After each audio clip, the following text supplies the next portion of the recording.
Hello hello, কই গো চাচি তুমি? আমি ঢাকা 5 স্টার হোটেলে বসে চাইনিজ খাইতেছি, তুই কোথায়? এই তো আমিও তো 5 স্টার হোটেলেই তোমার পিছনের সিটে বসে বার্গার খাইতেছি।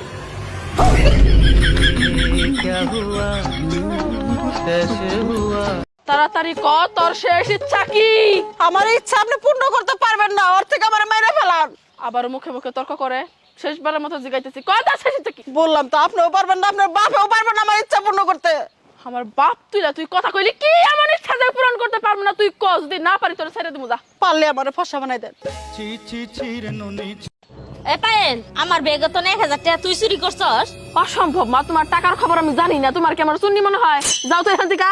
কেডা চুরি করছে সেটা আমার দেখার দরকার নাই। আমার বয় হইতাছে হেটে যেন দুহানা না নিয়ে যা, কে? কারণ ওইটা জাল টেহা ছিল। দুহানা নেওয়ার লগে লগে পুলিশে ধরবো। মা দেহ তুই টাকা নাকি?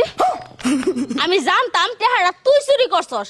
এটা কোনো জাল টেহা নাই, এটা আসলে আসল টাকা। এই আন্টি, আপনাকে দেখে তো মনে হচ্ছে আপনি গ্রাম থেকে এসেছেন। এভাবে করে আপনি কি গুনছেন বলুন তো? কেমনে বুঝলা? আমি তালা গুনলাম। ও, আপনি হয়তো জানেন না এখানে তালা গুনতে গেলে টাকা দিতে হয়। প্রতি তালায় 50 টাকা। আপনি কত তালা করে গুনেছেন বলুন, সেই অনুযায়ী আমি টাকা চাইবো। আমি 2 তালা গুনছি। 100 টাকা দিন।